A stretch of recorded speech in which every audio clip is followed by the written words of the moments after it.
Ready start.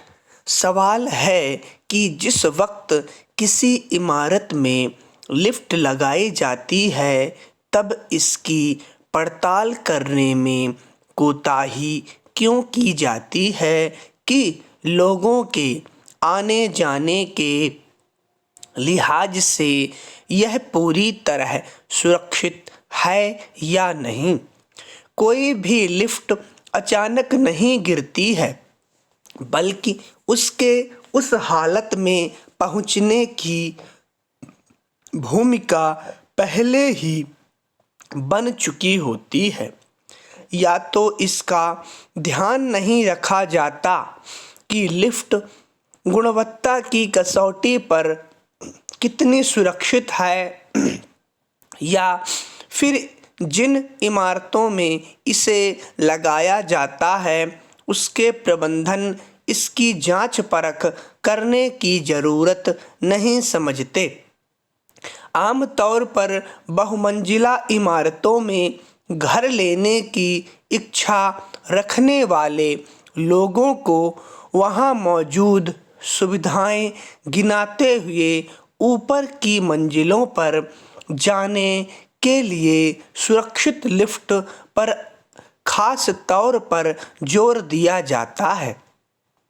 ऐसा करके ऊंची कीमतों पर भी फ्लैट की बिक्री को आसान तो बना लिया जाता है, मगर उसमें लोगों के अपने घर में पहुंचने के लिए सुरक्षित आवाजाही और बेहतरीन गुणवत्ता वाली लिफ्ट लगाना सुनिश्चित नहीं किया जाता। नतीजतन कई बार लोग लिफ्ट को पूरी तरह दुरुस्त मानकर उसमें अपने घर या गंतव्य की ओर जा रहे होते हैं, मगर हादसे का शिकार हो जाते हैं। बीते हफ्ते ही नोएडा में एक इमारत की 8वीं मंजिल से एक लिफ्ट गिर गई, जिसमें कई लोग बुरी तरह से घायल हो गए। 8वीं मंजिल से एक लिफ्ट गिर गई जिसमें कई लोग बुरी तरह से घायल हो गए।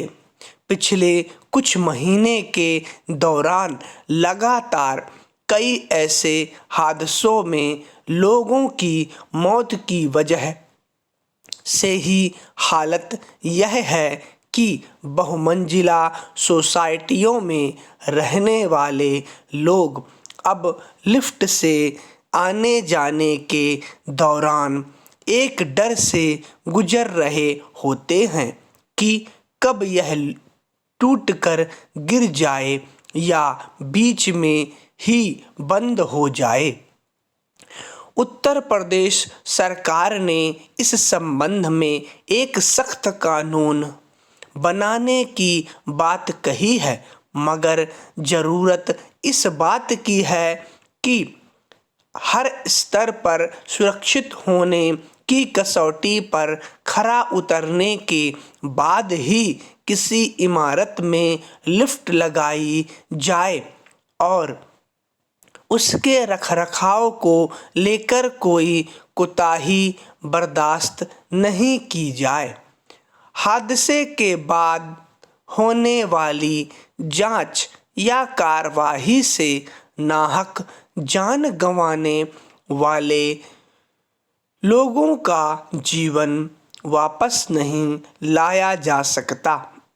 पैरा वैश्विक परिदृश्य में कृत्रिम बुद्धिमत्ता का चौतरफा विकास हो रहा है और समाज को उसके साथ लयबद्ध होने के लिए अधिक लचीला होना पड़ेगा।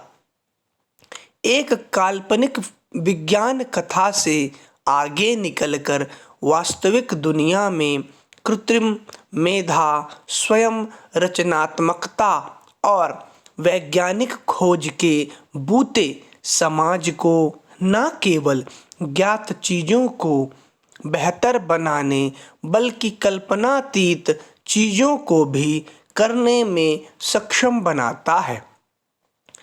कृत्रिम बुद्धिमत्ता का भविष्य पूर्व नियोजित ना होकर कई चीज़ों का मिला जुला परिणाम होगा, जिसमें आज किए गए तकनीकी और नीतिगत निर्णय भी शामिल होंगे। समाज की आर्थिक और नीतिगत समझ में नवाचारों की आवश्यकता है, जो कृत्रिम बुद्धिमत्ता में सफलताओं के पैमाने और दायरे से मेल खाते हों। मानवता के हित में बेहतर भविष्य तलाशने के लिए बेहतर नीतियों की आवश्यकता होगी। हालांकि किसी भी बड़ी तकनीक के अर्थव्यवस्थाओं पर पड़ने वाले प्रभाव के बारे में की गई भविष्यवाणी कभी संदेह से परे नहीं होती। फिर भी पिछले वर्ष की चमत्कृत कर देने वाली तकनीकी प्रगति के मद्देनज़र अर्थव्यवस्था पर सीखने, तर्क करने और समस्या समाधान प्रस्तुत करने जैसे बुद्धिमान व्यवहार से संपन्न कृत्रिम बुद्धिमत्ता के आशाजनक प्रभाव की अपेक्षा की जा सकती है। अभिनव प्रौद्योगिकियों के अनुप्रयोग से श्रम बल के साथ अधिक कुशल समय प्रबंधन दक्षता संभव होगी, जिसके कारण श्रम उत्पादकता में आशातीत वृद्धि होगी। कृत्रिम बुद्धिमत्ता को श्रमिकों द्वारा किए जाने वाले कार्यों के एक बड़े हिस्से पर लागू कर उत्पादकता को बढ़ावा दिया जा सकता है। कामगारों को नौकरी से हटाने के बजाय कृत्रिम बुद्धिमत्ता मानव संसाधनों की एक बड़ी संख्या को गैर नियमित, रचनात्मक और आविष्कारशील कार्यों पर अधिक समय बिताने के लिए मुक्त करेगा। परिणाम स्वरूप पहले से उपलब्ध मानव संसाधन नवीन समस्याओं के निपटान पर वांछित समय व्यतीत कर पाएंगे। इसके नतीजे में अर्थव्यवस्था न केवल उत्पादकता के उच्च स्तर पर पहुंचती है, बल्कि स्थायी रूप से उच्च विकास दर भी हासिल की जा सकती है। बीते दशकों में आय असमानता में वृद्धि वैश्विक स्तर पर नीति नियोजकों के लिए एक प्रमुख चिंता का विषय बना हुआ है। कंप्यूटर और सूचना प्रौद्योगिकी के विभिन्न अवतारों ने मध्यम आय वाली नियमित नौकरियों को स्वचालित करके श्रम बल को उच्च आय और निम्न आय वाले कामगारों में ध्रुवीकृत कर आय असमानता में बड़ा योगदान दिया है। मगर संतोषप्रद बात यह है कि यह बड़े पैमाने पर बेरोजगारी की आहट नहीं है। इसके उलट कार्यबल पर कृत्रिम बुद्धिमत्ता का मुख्य प्रभाव कम अनुभवी या कम जानकार कर्मचारियों को उनकी नौकरियों में बेहतर बनाने में मदद करना है।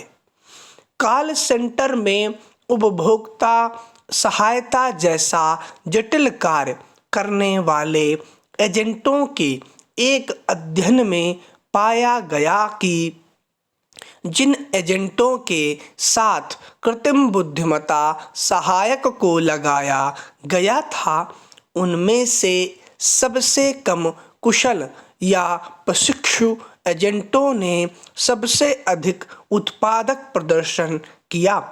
औद्योगिक सघनता बढ़ाने से केवल बड़ी कंपनियां अपने मुख्य व्यवसाय में आवश्यक कृत्रिम बुद्धिमत्ता टूल्स का गहन उपयोग कर सकती हैं। स्टॉप।